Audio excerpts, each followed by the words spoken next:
I read this book in 26 minutes and I'm feeling motivated and informed because I better understand Afropolis, counter memories, and agency. So let's get into this. This is 26-minute reads with me, Mya D, and this reading vlog is my accountability space because in these videos, I share with you my takeaways from my current reading. And this is book number 2. Let me slow down. This is book number 2 of my 26 to 26 reading challenge. That's where I'm reading 26 minutes per day, every day. So this is more like slow reading rather than speed reading. It's also an act of self-love and investment into myself and a way of providing myself with some consistency in an ever-changing world. And I hope all of that is encouragement for you to join me along in this journey by reading along with me and dropping some comments down there in that comment section so that there's an actual dialogue going on. Well, this week I read pages 228 through 285 of the book, which is the final page of the book. And let's get into these takeaways. Let me get my notes. Takeaway number 1 is Afropolis. And on page, well, let me read the quote. The quote that we find in the continuing academic, teaching, and hip-hop scholarship section of the book says this: his Afropolis project has become one of the most forward-thinking Afrofuturist ventures on the African continent, end quote. We find these words on page 238 of the book, and Dr. Osumari quickly says these notes about Nigerian Kudus Oneku, and please help me to pronounce the name incorrectly. You can leave some like supportive phonetical pronunciation of the word in the quotes if I am butchering that name, who has a global performance think tank on the continent of Africa.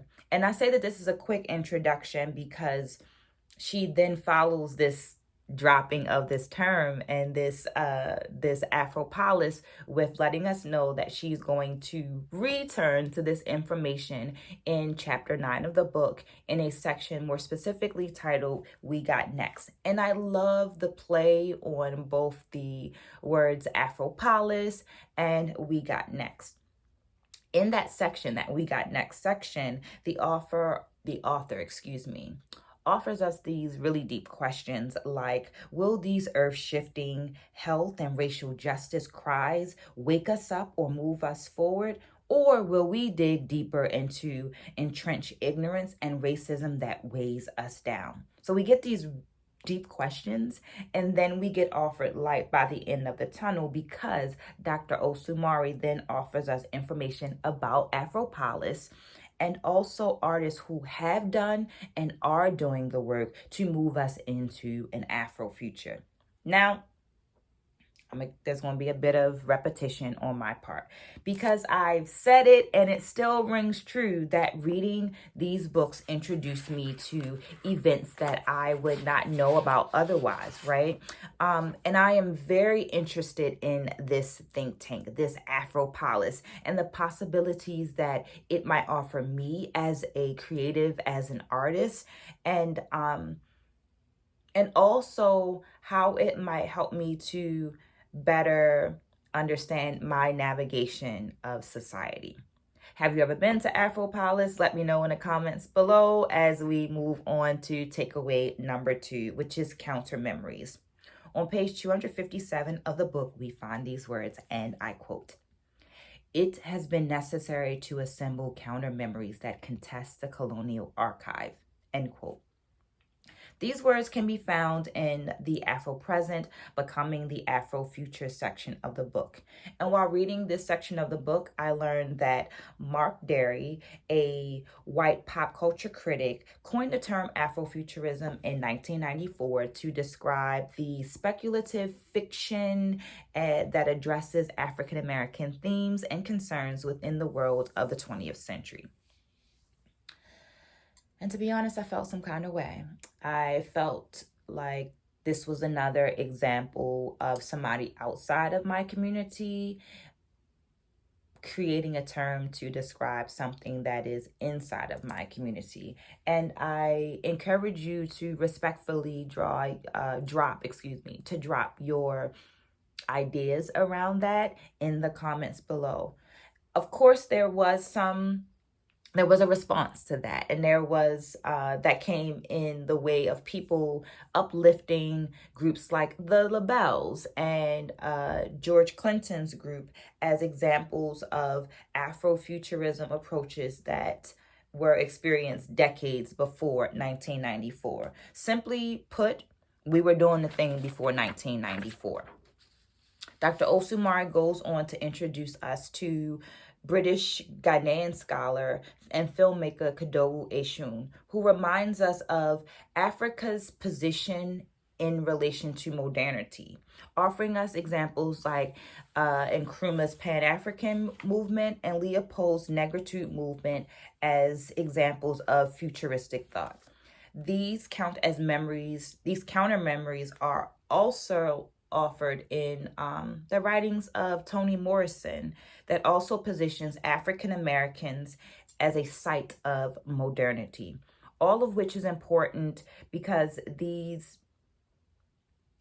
had a bit of a technology bump, and it's okay. We're going to continue to move forward. All of which is important because it provides a counter to the historical erasure found within the works of dominant culture that would easily forget our examples of modernity. I think that this is a great time to remind you that while I have several decades of experience as a dancer, an educator, and a curriculum writer, I am not the know-all be-all for this book. I'm simply providing a space for dialogue so that we can be better educators to those that are in front of us right now and those that are coming after us as we take a step towards our final takeaway for this book, takeaway number 3. Takeaway number 3 is agency. And on page 284 of the book, we find these words, and I quote, "Personal and collective agency must be seized by us to radically change the current definition so new meanings can be born." End quote. I actually feel like this is the best quote to follow takeaway number 2 and as our final takeaway of the book. The Ghanaian Adinkra symbol Sankofa, go back and fetch it, has been a reoccurring theme throughout this book as an example of Afrofuturism. Agency as takeaway number 3 also reminds me of another African word, this time coming from Kiswahili, the term kujichagulia, which loosely translates to self-determination and is one of the principles of the holiday Kwanzaa, a holiday created by Maulana Karenga. And after reading this book, I would argue it's an example of Afrofuturism.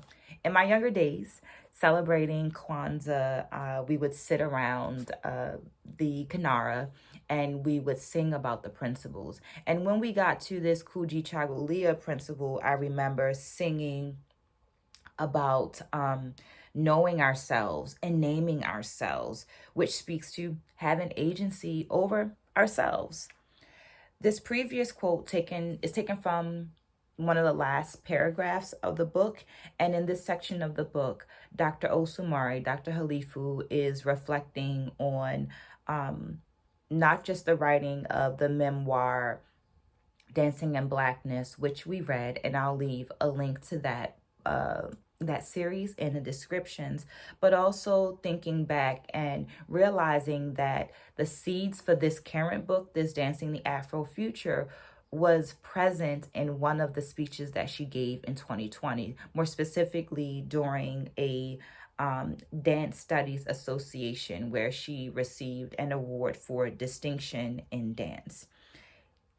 This quote from the author will be our final quote for the book, and it reads, "I can imagine ourselves, African descendant people, in the future, not tied to a narrative of oppression, but a future where we are free to completely express ourselves as we are becoming." End quote.